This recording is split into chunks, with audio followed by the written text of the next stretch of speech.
In the Bible, there were many great leaders and prophets, but few have had the same impact as the biblical figure Moses. Born into a world of slavery and oppression, he rose to become a great reformer. But how did he become such a significant figure? What challenges did he face? And what can we learn from his life? This video will explore Moses' life and the lessons we can take away from his remarkable journey. Before exploring the early life of Moses, we must briefly revisit the Israelites' history into the land of Egypt and how they found themselves in the land of the Egyptians for better context. In the book of Genesis, the Bible recorded that there was a great famine in the land, and God used a Hebrew man named Joseph, who was sold into slavery by his brothers, to liberate the land of Egypt. The Israelites then established themselves in Egypt, and in a show of gratitude for what Joseph did for them, the Egyptians accepted the people of Israel and treated them with respect. But long after Joseph's death, the lives of the Hebrews in Egypt started to change. God made Abraham's descendants to become numerous, and the Hebrew population in Egypt proliferated. They began to gain strength in numbers and influence in Egyptian affairs. When a new Pharaoh sat on the throne, one who knew nothing about Joseph and was oblivious to the debt of gratitude Egypt owed to the people of Israel, the lives of the Hebrews changed drastically. Noticing the rapid growth of the Hebrew population and their thriving nature as blessed people of God, the Pharaoh feared that if the growth of the Israelites wasn't contained, they could pose a massive threat to the Egyptians. The Israelites were subjected to slavery and were forced to undergo degrading and complex tasks. Nonetheless, the people of Israel continued to multiply just as God promised Abraham. Pharaoh then ordered the midwives of the Israelites to kill the Hebrew offspring as soon as they were born, but they refused to obey such an order. Instead, when questioned about their decision to disobey, they stated that the Hebrew women were blessed with such strength that their babies were born before the arrival of the midwives. That angered Pharaoh, and in his rage, he made a decree that every newborn male child be executed and thrown into the Nile, and that only the females be saved. Terror grew among the Israelites as the Hebrew women witnessed their babies snatched from them and executed in cold blood. A woman of the tribe of Levi attempted to hide her son. She was successful for 3 months as she managed to dodge the Pharaoh's wrath. But as the baby grew older, it became more challenging to keep the baby hidden. Desperate to save her son's life, she put the baby in a basket, covered him with a seagrass blanket, and let him sail the Nile while she prayed to God for mercy, guidance, and protection for her son and to deliver him from his fate. God listened to the Levi woman's prayers and guided the basket towards the riverbank, where Pharaoh's daughter was bathing. She spotted the floating basket and ordered her maid to retrieve it from the water. To her greatest surprise, she found a beautiful baby boy inside. Not minding that the child was a Hebrew offspring, she adopted him and named him Moses. Moses grew and was among the highest Egyptian nobility and was treated as royalty. The Egyptian princess needed a nurse for the baby, and to feed Moses, a Hebrew slave woman was brought, and as the will of God would have it, it was none other than his biological mother. Among the princes of Egypt, Moses lived a life of luxury and privilege throughout his childhood, but he couldn't help but feel an emptiness inside. As an adult, he couldn't help himself anymore. It was as if something kept drawing him to his roots. He wanted to see how the Hebrews were treated. Upon witnessing the conditions in which his people were living, Moses was heartbroken. In the book of Exodus chapter 2, it states that Moses witnessed an Egyptian soldier brutally assault a fellow Jew, and he let his anger get the best of him. In a fit of rage, he pounced on the Egyptian soldier and ended up killing him. The news of Moses' dreadful crime quickly spread, and it came to the attention of the Pharaoh, who then ordered Moses' arrest. Having no other option, Moses had to flee from the land. As he was running, he came across a group of females trying to hydrate their flock. but a group of shepherds were stopping them from reaching the well. So Moses intervened on behalf of the women and allowed them to give water to their animals. The girls thanked Moses, invited him back home, and introduced him to their father, telling him about what he did for them. In a show of gratitude, the girls' father invited Moses to live with them and even offered one of his daughters to him in marriage. And Moses settled in the Middle Midland. He and his wife Zipporah gave birth to a son and lived peacefully in their new home. But while Moses was busy settling down in a foreign land, the Israelites continued to suffer at the hands of the Egyptians, especially after introducing a new Pharaoh who was even more challenging to them than his successors. The people of God cried out for help, and the Lord answered their prayers. He appeared to Moses in the form of a burning bush on the Mount Horeb, and he guided his flock as they grazed. Moses noticed the bush burning at the top of the mountain, but the flames didn't consume it. Intrigued by this mysterious occurrence, Moses approached the burning bush and heard the voice of the Lord. The Lord declared that he had heard his people's cries and had come to intervene, and Moses would be the instrument he used to deliver his people from the hands of the Egyptians. Initially, Moses didn't buy into the idea. He was just a simple man. He couldn't imagine himself leading an entire nation out of slavery. But the voice of the Lord commanded him to drop his staff, and it turned into a serpent. Moses was surprised, but he wasn't afraid after witnessing a talking burning bush that didn't seem to be the most unusual thing he came across that day. The Lord also commanded him to take the snake by its tail, and he didn't disobey. As soon as he grabbed it, it turned back into his staff. That miracle alone was enough to convince Moses and show that God was with them and that he had come to liberate them. But Moses still felt that he wasn't up to the task and wasn't fluent in speaking, as Moses was known to have a stutter. But the Lord assured Moses that he will always be with him. Moses, with the help of his brother Aaron, was able to convince the Israelites that the former prince of Egypt was, in fact, their God-sent liberator. They accepted him as one of their own, but the Pharaoh wasn't as easily convinced. Moses and Aaron were able to score an audience with Pharaoh, and they relayed God's will to him. They ordered the Pharaoh to free people of God, but he proved stubborn. Moses dropped his staff and was transformed into a serpent, and the Pharaoh ordered his priests to do the same, and with the help of their dark magic, they could transform their staff into snakes too. However, Moses' snake swallowed the two snakes that the priest had conjured up. Moses picked up his snake, and it turned back into his staff. Before he made his exit, he urged the Pharaoh to once again let his people go, or else Egypt would feel the wrath of God. Such a threat only angered the Pharaoh, and in retaliation, he made the lives of the Israelites even more difficult. The Lord ordered Moses to return to Pharaoh and demand the release of his people, knowing fully well that the Pharaoh would still be stubborn. So Moses returned to Pharaoh and demanded the release of his people. As the Pharaoh refused again, different calamities plagued the land of Egypt. These events will later be known as the 10 plagues of Egypt.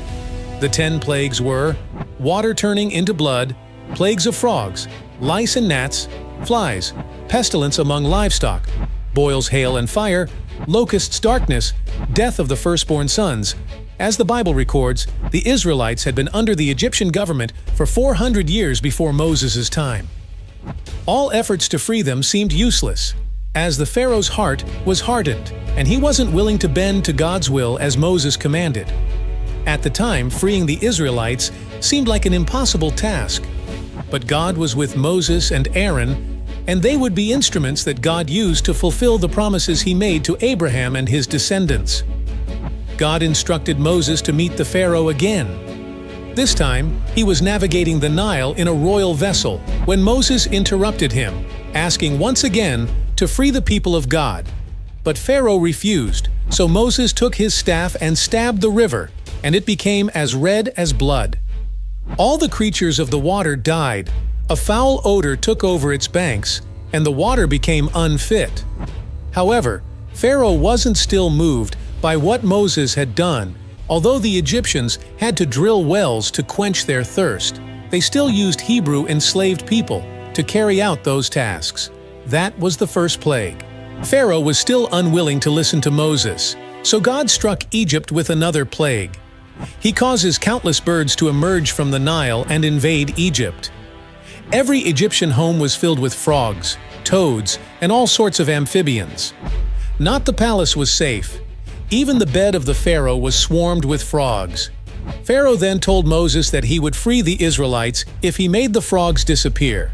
So Moses got rid of the frogs, and when the plague was over, the Pharaoh decided to withdraw his initial statement and didn't keep to his word. God then caused the earth to bring out lice that infected the people and animals in Egypt. Clouds of flies covered the whole of Egypt, but the places where the Hebrews lived were free of these plagues. Pharaoh still proved stubborn, so God caused a sickness to fall on Egypt, one that killed every animal and livestock that belonged to the Egyptians. Pharaoh's priests couldn't replicate these features and acknowledged that it could only be a higher God backing Moses and his people. But the Pharaoh refused to listen to his advisors. More calamities continued to befall Egypt as a result of the stubbornness of the Pharaoh. Heavy rain and lightning roared throughout the land, and people who didn't take cover were either swept away by the rain or struck dead by the lightning from the clouds. The swarm of locusts was the 8th plague that came to Egypt, and colonies of locusts destroyed everything that was in their paths. Pharaoh sensed that his stubbornness was leading to the destruction of Egypt, but his pride wouldn't let him bend to the will of Moses and the Lord God who sent him. Egypt was now the victim of a total eclipse. For 3 days, they lived in pure darkness. This was the 9th plague. But the Lord was far from done with Egypt. He told Moses that he was about to be the most dreadful plague yet. He was going to unleash the spirit of death on Egypt. He stated that he would go to Egypt at midnight and claim the lives of all the firstborn sons of Egypt. No Egyptian household was spared, but the people of Israel were unharmed. Moses, according to the will of God, had instructed the Israelites to make sacrifices to God and use the blood of the sacrificed animals to mark the doors to the entrance of their houses, so that when the Spirit of the Lord is moving through Egypt at midnight, he will pass over any door that has been marked with the blood of an animal. At midnight, God sent the angel of death to Egypt, who went from door to door, claiming the lives of the firstborn sons, sparing only the houses that were marked entranced with blood. Pharaoh's son and heir to his throne was among those who died, and his unrelenting will was broken. He finally gave in to Moses' request, ordering him and his people to leave Egypt. The people of Israel were free, and through Moses, God led them out of Egypt to the land that he promised their ancestors. After enduring 430 years of slavery, the Lord came to the aid of his people. After imposing 10 terrible plagues on Egypt, Moses finally got the Pharaoh to free the Israelites. Under the leadership of Moses, who was led by God and assisted by Aaron, hundreds of thousands of Hebrews took their belongings and marched on to the Promised Land. The large colonies of Israelites headed through the desert because after the death of the Pharaoh's son, they feared that he wouldn't let them go as quickly as he did, and they were proper. Pharaoh prepared armies and chariots and began pursuit of the people he had just let go. God instructed Moses to guide them to the shores of the Red Sea. The Israelites were stricken with fear, and some thought surrendering and returning to their masters would be the wiser option. In contrast, others blamed Moses and accused him of bringing them out there to die, but Moses assured them that God was at their side and that he would not forsake them, even now that they needed him most. The people of Israel could see the Egyptian armies from afar, and the Pharaoh and his soldiers were approaching quickly. Then God instructed Moses to go to the shores of the Red Sea and raise his staff, and he parted with the Red Sea, allowing the Israelites to walk on dry land. This act alone removed every doubt from the minds of the Israelites, reassuring them that God was still on their side. Pharaoh and his armies continued their pursuit and were hot on the trail of the Israelites. They even followed the dry path that Moses had made through the Red Sea. But as soon as the last Hebrew had reached the other side, the Lord commanded Moses to raise his staff and close the Red Sea. So Moses closed the Red Sea on the Egyptian armies and drowned every last one of them. The Israelites sang praises to God and celebrated Moses. They were finally free of their Egyptian oppressors. The 10 Commandments. For days, the people of Israel wandered through the desert and were getting tired and hungry. They began to murmur against the Lord and Moses, saying it would be better to endure the suffering of the Egyptians than to survive under these conditions. But the Lord would not let his people perish. He caused manners to fall from heaven and directed birds' flocks towards their location whenever they needed meat. God took care of his people even in the most unbelievable situations. He kept his promises to their ancestors that they would inherit a land flowing with milk and honey, the Promised Land. They came up to Mount Sinai, camped at the foot of the mountain, and Moses went up to talk with God.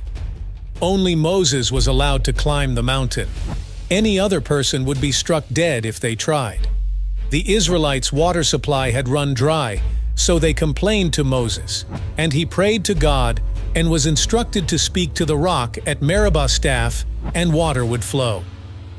But Moses had grown tired of the constant murmuring of the Israelites, so in anger he struck the stone hard with his staff, and water gushed out with colossal pressure.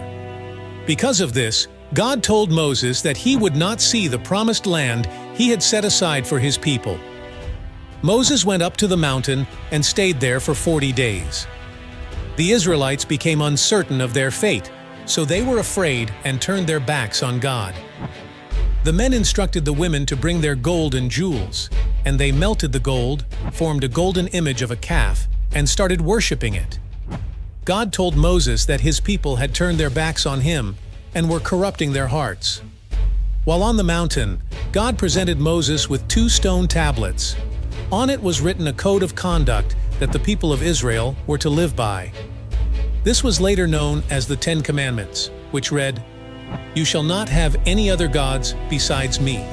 You shall create no idol for yourself, no image of anything in heaven, on earth, or in the waters beneath the earth. You shall not take the name of the Lord your God in vain, for the Lord shall not leave unpunished those who take his name in vain. Remember the Sabbath day and keep it holy. Honor your father and mother, so that you may have a long life in the land that the Lord gives you. You shall not kill. You shall not commit adultery. You shall not steal. You shall not bear false witnesses against your neighbors. You shall not covet your neighbor's house or wife, his servants and maidservants, his ox or donkey, or anything that is his." Moses came down from the mountain to present the Israelites with the 10 Commandments and relay to them the consequences that await those who disobey them. Moses met the Israelites worshiping the idol they had made. It angered Moses that he dropped the tablets, and they broke. Moses destroyed the image and the altar that the Israelites built and killed off the corrupt people, so their corruption wouldn't spread. About 3,000 Israelites were executed that day. The Israelites repented of their ways, and Moses went back to the top of the mountain. God gave him another stone tablet, and he took them back to the Israelites and taught them to follow the commandments of God. A beautiful ark was built to keep the laws delivered to them by God. It was made of wood and covered in gold. Cherub statues adorned the lid, later known as the Ark of the Covenant. The Israelites would still spend another 40 years wandering in the desert before they finally arrived in Canaan, the Promised Land. The Israelites spent 40 years in the wilderness mainly because of their lack of faith and obedience. When God first brought them out of Egypt, they were supposed to go straight to the Promised Land. However, when they reached the border of Canaan, they refused to go in because they were afraid of the land's inhabitants. This disobedience led to God's judgment, and he told them they would spend 40 years wandering in the wilderness. During this time, all of the people who had left Egypt would die off, and their children would be the ones to inherit the Promised Land. Moses was 120 years old when he died, and God buried him in an unknown grave. Moses didn't make it to the Promised Land, because he disobeyed God's command at the waters of Meribah. Because of this disobedience, God told Moses that he would not lead the people into the promised land. In the story of Moses, the roles of his siblings Miriam and Aaron are often overlooked. They were both instrumental in helping Moses lead the Israelites and were with him from the beginning. Miriam was the one who watched over baby Moses in the basket, and she later prophesied about Moses. Aaron was the one who spoke on Moses' behalf, and he was the first high priest of Israel. Without their support, Moses would not have been able to accomplish all that he did. Seeing how God used a whole family to accomplish his purposes is fascinating. The life of Moses can be summed up as a story of redemption and God's faithfulness. Despite his humble beginnings as a baby in a basket, God used Moses to deliver the Israelites from slavery and to lead them out of Egypt. Moses faced many challenges, including rebellions and the people's stubbornness. But through it all, God was with him and guided him. Moses was a faithful servant of God, and his life inspired us all. Remember to subscribe to our channel. If you found this content valuable, we'll see you in the next one.